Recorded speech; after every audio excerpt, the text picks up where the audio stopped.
Hi, it's Dave and Diane from Sailing Kindness. We are doing something a little bit different this time around. We are actually going to talk to you guys directly. Usually our videos are less about us, more about the places that we visit. But we thought we'd do something a little bit different this time around and share our experience with Hurricane Beryl. So we were up in Martinique and we were hanging out there as we were heading down slowly to Grenada, and we just thought we'd keep an eye on the weather. So we saw something brewing out far and we decided that we needed to rush down to Grenada, so we did a 25-hour passage.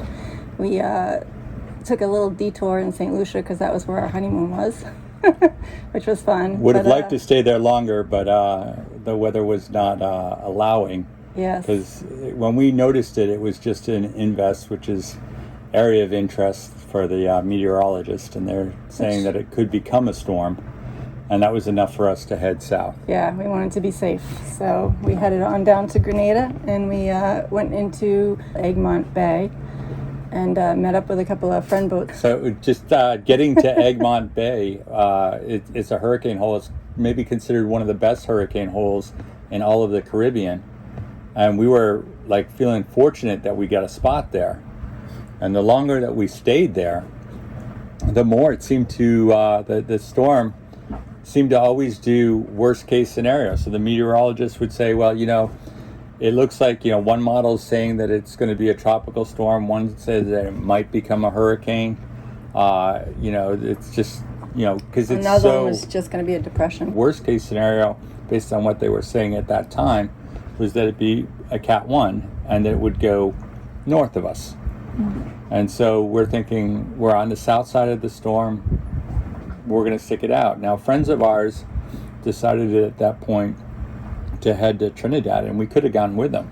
In retrospect, we probably should have gone with them. But we stuck around, and then it became interesting because we ended up trying to help other boats get situated in Egmont, and we know of 2 boats that were disabled, and that's why they were there. And then we had another boat that was coming down rather late. So they came down from Guadeloupe at the same time that we left Martinique. And they were feeling the need to be in Grenada based on pressure from their insurance. And most insurance companies say that you have to be out of the hurricane belt, and Grenada is considered a safe place. So they came down right before the storm came, and we were the day before trying to give them a play-by-play what was happening in the hurricane hole to make sure there was space for them. Because boats kept trickling in. Yeah, boats trickled in, and then again the storm took another intensification, and at that point a lot of boats left. And you had to leave by no later than 12 p.m. that Sunday if you wanted to miss the weather going to Trinidad. And we could have done it. Our boat was functional and we could have run.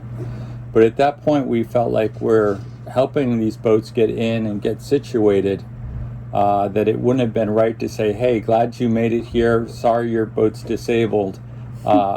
See you later. Best of luck to you. So that's not really who we are, and so we felt more of a need to make sure that everybody was safe and do our part if we could. And so we decided again to stay and weather it out.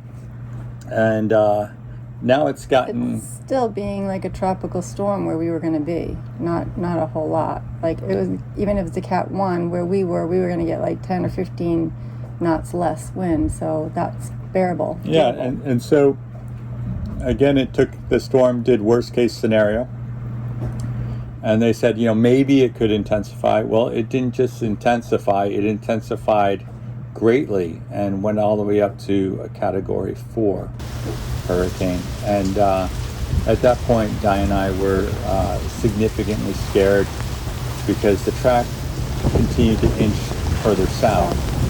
And at that point, we're thinking if it continues to head south and we take a direct hit from a Category 4, we can't stay. We can't stay on the boat. We can't ride out that on the boat. And we had plans to leave the boat if they projected the eye to come anywhere close to us. And as it turns out, the eye passed 40 miles to the north. And even then, we had really gusty winds, and we had conditions that were enough for several boats to drag anchor. One boat that was tied into the mangroves, their anchor didn't hold, and they turned sideways into the mangroves. And they pushed against the mangroves for the whole thing because that was the direction the wind was going. And yeah, and again, it wasn't just a steady, like it wasn't ever super high winds, but the gusty nature of it and the way that it changed directions as the storm passed was enough to wreak a little bit of havoc in the anchorage. And of course, we had 4 boats right before the storm five boats come in right before the storm, and it was for like a lot of people that had spent in the fog in the morning, and it was just disconcerting because everybody had spent so much time preparing, and then if you have boats that are flying free or not able to go through those preparations. They didn't have much time. They came in at like 5:30, 6 o'clock in the morning, and it was going to hit at 9. So that's not a lot of time to prep. And so, they did eventually get themselves situated, but it certainly added to the stress, and we were already feeling a pretty high degree of stress. And that's one of the reasons why I think we should have gone down to Trinidad early on is because there was a lot of stress. Mm-hmm. We felt it preparing for it, we felt it waiting for the storm, we felt it during the storm. And so as we watched the wind gauge actually never went over 41 for us, and it was mostly going back and forth between the teens to mid-30s. And like I said, it was a very gusty wind. It was very extreme in terms of its change in speeds. And then we clocked all the way around. We clocked in such a way that we were pretty darn close to the shore at one point. But we never, our anchor held. We never left our circle. And so our Mantis M2. Thank you, Mantis. Thank you. Great anchor. Not sponsored. Great, not sponsored. But one of the reasons why we wanted to do this kind of video and talk about it a little bit is because where the eye was 40 miles north of us, and everybody in the anchorage, for the most part, came out unscathed. Yeah, minor damage at most. Yes. The islands to the north of Grenada were absolutely crushed. They were devastated. Carriacou, Union Island, a couple of the smaller islands up in the Grenadines, which we aren't familiar with. Sadly, we may not get to be familiar with them. And they received winds of 150 miles an hour sustained, which very little can hold up against that. Mm-hmm. The power of the wind goes up exponentially with the speed. So it's the winds of that force are just unbelievably powerful, and so they are a need. And one of the reasons why we wanted to talk and express this is we definitely want to point people to places where they can